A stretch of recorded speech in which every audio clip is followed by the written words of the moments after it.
Hello everyone, my name is Monica D'Onofrio and I'm a student researcher with SPIN. So we know that scleroderma can cause a wide range of symptoms, but how does the disease affect everyday life over time? And that's what we wanted to better understand in this study. People with scleroderma can face multiple challenges, which can make it more difficult for them to carry out everyday activities. And examples of these activities include dressing yourself, eating, walking, and doing household chores. Although many people with scleroderma have difficulty with daily activities, we still know very little about how this difficulty changes over the course of the disease. So the objective of our study was to better understand how difficulty with daily activities changes over the course of scleroderma. And we wanted to know whether this pattern of change is different depending on the age at which someone develops scleroderma, as well as the type of scleroderma they have. So to conduct our study, we used a sample of participants from the SPIN cohort. And as my colleagues have already mentioned, the SPIN cohort consists of a large group of people with scleroderma who were recruited from various scleroderma specialty centers around the world. And in our study, we included over 2,100 participants from the SPIN cohort. And most participants were from the USA, France, and Canada. So what did we do to meet our research objective? We asked participants to complete an online questionnaire every 3 months. And in this questionnaire, there were questions about difficulty with daily activities. So for these specific questions, participants rated how difficult it was for them to carry out everyday activities during the past week. And the ratings were on a scale from 0 to 3, with 3 indicating the most difficulty. So we collected these responses over time from all participants, and we ended up with a total of almost 20,000 responses over the duration of the study. And we used this information to describe how difficulty with daily activities typically changes over the course of scleroderma. And we compared this pattern of change for different ages of scleroderma onset, as well as for the 2 main types of scleroderma, being limited and diffuse. So now, what were the results?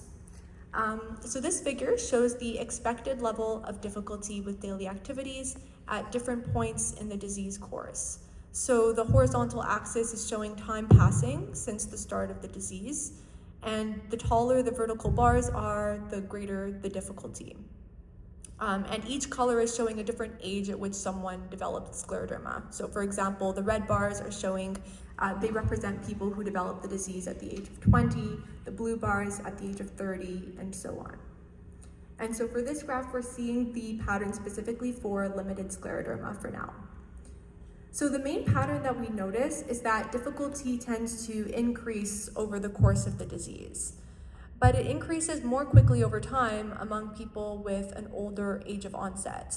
For example, for people who develop scleroderma at the age of 60, shown by the orange bars, by 15 years into the disease, they've reached a level of difficulty greater than 1, which is considered a moderate level.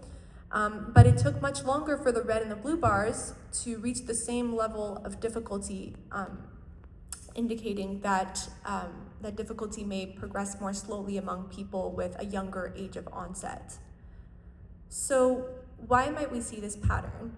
Well, one possible explanation is aging itself. As people get older, daily activities can naturally become more challenging. So some of this difficulty that we're seeing may reflect a combination of both the effects of scleroderma as well as the effects of just normal aging. So let's compare this with diffuse scleroderma. So the graph that I showed you for limited scleroderma is on the left, and now we're comparing this with the graph for diffuse scleroderma on the right.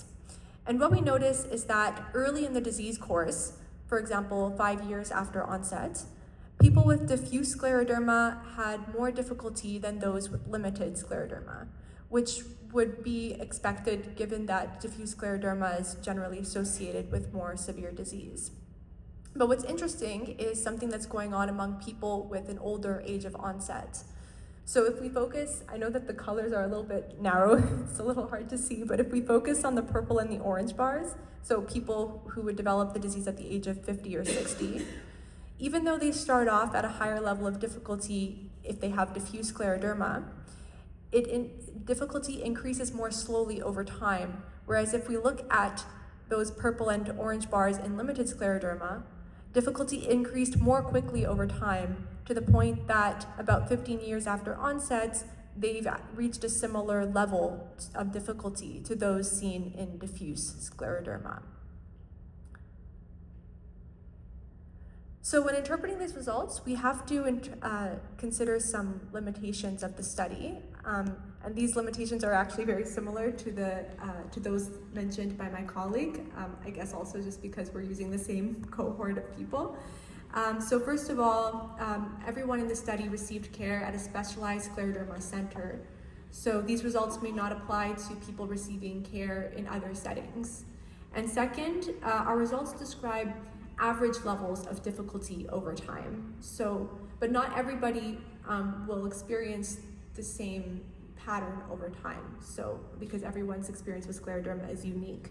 So it doesn't mean that you will follow this exact pattern that we showed. In summary, our findings provide a better understanding of how difficulty with daily activities may progress over the course of scleroderma. And we have three main takeaways. One, difficulty with daily activities tends to increase over the course of scleroderma. Two, it may increase faster among people who are older at onset.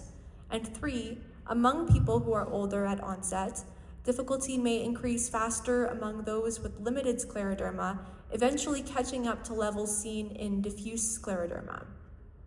So why does this matter to patients?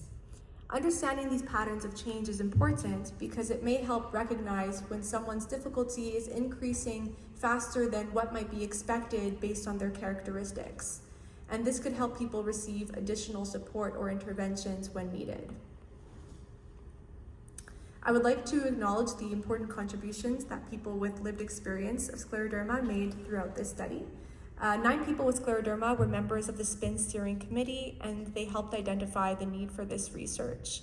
And they also reviewed the study plan and the findings, and they will serve as co-authors on our study publication. So I would just like to thank my supervisors and my committee member, our co-authors, the SPIN team, as well as our patient advisors and our funders for their support. Thank you so much.